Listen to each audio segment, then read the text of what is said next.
What's going on, everybody? It is Ritchie Brothers Day. I'm about 5 minutes from the yard, so I just wanted to do a brief introduction.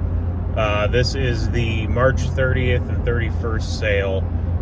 Today's the 27th. Going down there to inspect, and then we will be bidding online. So let us see what we can find. Catch up with you in a second. I don't know if all of this stuff is for this upcoming sale. I'd assume, but I have not seen it this full in quite some time. Usually they don't even have to put the pickup trucks over here. They're over in the main yard. And then we got buses and van trailers over here. This is gonna be a long day. Start here on the pickup row. Now this one I was watching.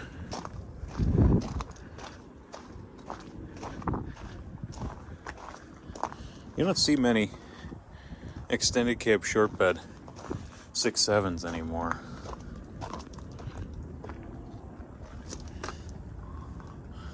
It's got a fifth wheel in it. Clean truck.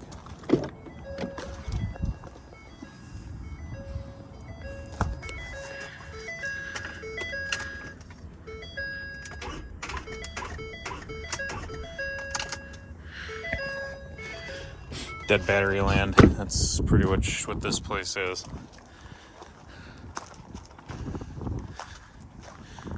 Already tried starting a 17 plus Super Duty down there with a gasser, and it was the same thing.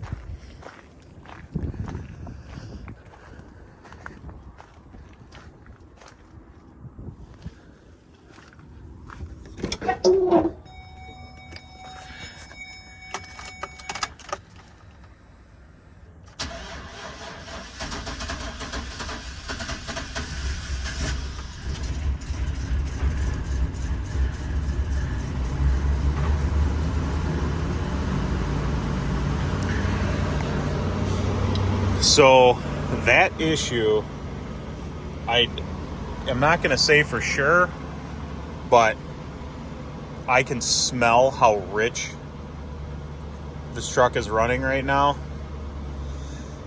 I had one of these, and the main cause that I've seen for that like long crank and rough start is actually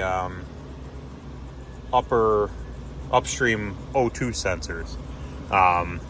These are flex fuel, and the O2 sensors are what make the determination of what the alcohol percentage is in the fuel, or ethanol, whatever.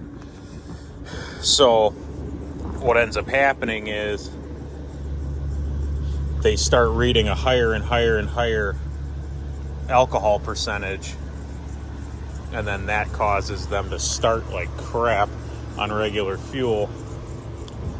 So typically replacing the upstream O2s, actually, if you have a scanner, you can look at it. Obviously, you know, run it close to empty, and then put a scanner on it. I actually just used my Edge monitor that I used in one of my old diesels, but you can just look at the alcohol percentage in the fuel, and obviously if you fill it up with regular fuel, you know that that number should be somewhere less than 10%.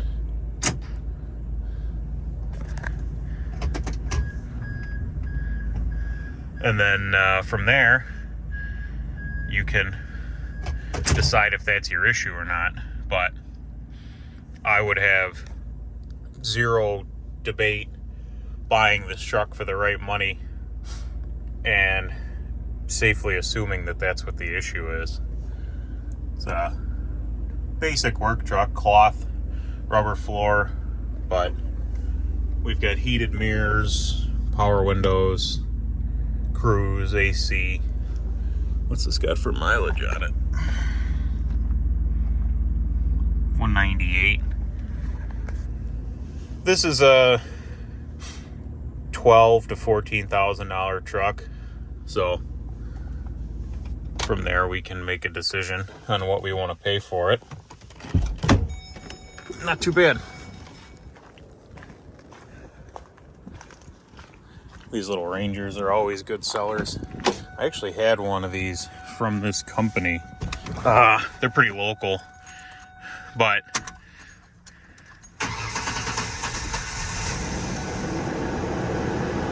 I had one of these. I actually think I picked it up from here, from this sale 3 years ago, because I know on my way home I heard our governor telling everybody about the stay-at-home order for COVID. So I think I put like 10,000 miles on this. I kept it around because it's hard to find Rangers with AC and cruise control, and it was an extended cab, so it was nice for that little stuff. But I think I paid like $1,200 for it. And the only issue that I remember, the one that I had having, was I didn't actually shake the bed and see this one's fine, but the bed was actually all rotted out at the front like a lot of these Rangers do. And then, like you can see here, there's nothing left of the bed. The bed liner is just what's holding it together. But this one's actually a pretty solid little truck. I don't know if I tow anything from there. I used to tow, I put a ball on mine, but for $1,200, it was kind of my old farm truck for a while. I just used it around the property. I know I had another one that had a bad trans with good tires on it, so I swapped the wheels and tires between the two, and I just kind of daily beater drove it around for a while. And I actually, not that I need it, but I would not mind having another one of these. I'd love for it to be four-wheel, and I also would love for it not to have a 3-liter in it. I know that's got a 3-liter in it because that's the only way they spec these. All of these are from that same company. This one's a little worse rust-wise, but the bed's solid. For just a beater, I don't really care what it looks like. See how this one starts. If it starts. This one actually started up nicer.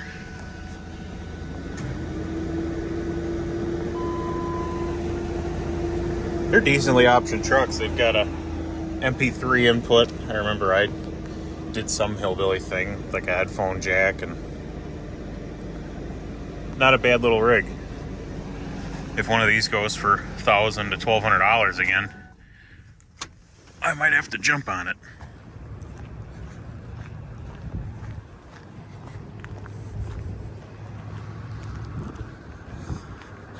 I'm on the hunt for another cheap wheeled skid steer based on how well the last one I had sold. That'll go for too much. Really looking for like that 90s to early 2000s. So I've got like 3 people that, well, you can never find a shortage of people looking for a cheap skid steer. So if I could find one that I'm making money on at 13 to 15 grand again, that's pretty well guaranteed. Look at the amount of Chinese excavators we got here now. I'd flip another one of these, but I'd like to buy it around or under 5 grand now. They're just so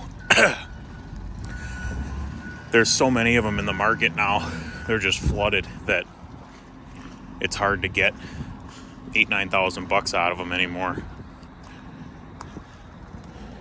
Yeah, these are identical to what I had, but completely different name, completely different quote-unquote company. they're great for what they are. The stuff that concerns me is like, I have seen a lot of people in other YouTube videos like break these off, and then you need a new cylinder. You could see some of the differences. Like this one's got the hour meters here, volt gauge. There are differences, but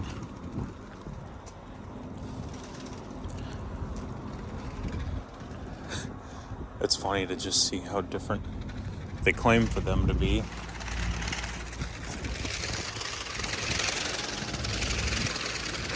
This one got a little gap. Yeah, it does. Bigger machine, but it still has a little Briggs & Stratton in it.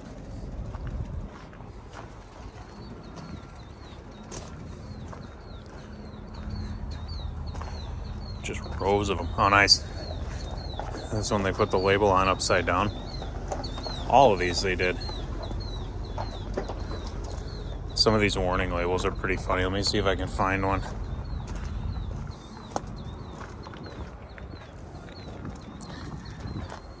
Forbid people to near when working.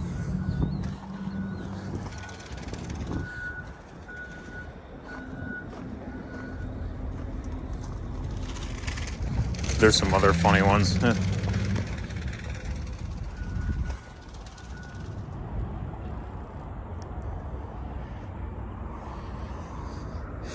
You can see the paint job services that they offer.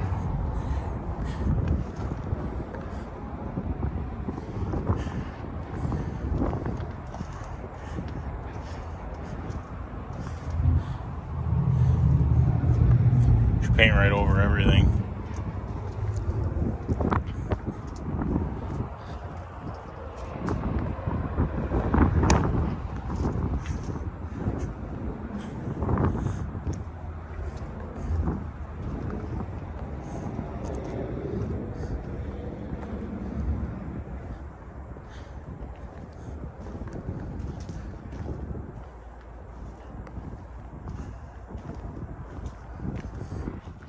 Well, I had a little more recorded, and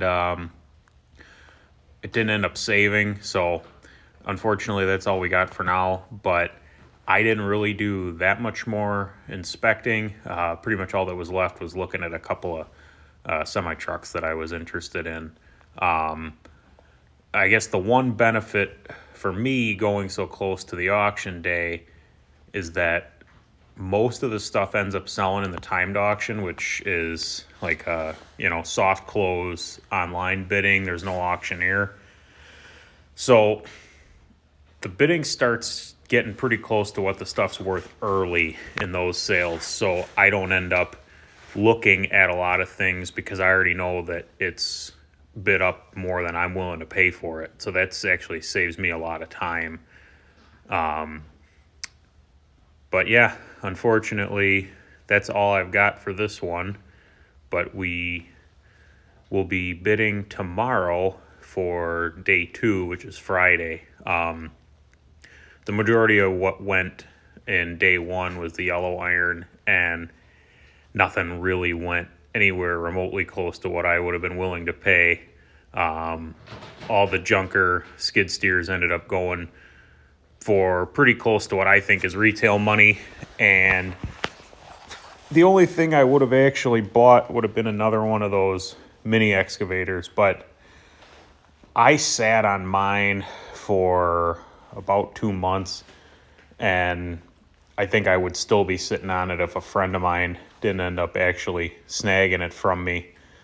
So I will try and figure out some way to record the online bidding as stuff's closing tomorrow and just kind of talk everybody through the process. But all the trucks, all pretty much anything that wasn't construction equipment sells tomorrow, and that's all live and timed. So I'll catch up with you then, and hopefully we'll get something worth going to pick up. Last little note, the picture that you've been staring at for the past minute and a half is another truck that I grabbed early this week down in Indianapolis. It is a 2011 Ford Ranger with 55,000 original miles. So that truck will actually be here tomorrow. I was going to go pick it up myself, and for about $120 over my fuel cost alone, take away like 13 hours of driving, I was able to get the truck shipped here. So it'll be here tomorrow, and I don't have to go any further than the end of my driveway. So that's that. Thanks for watching, and we'll see you soon.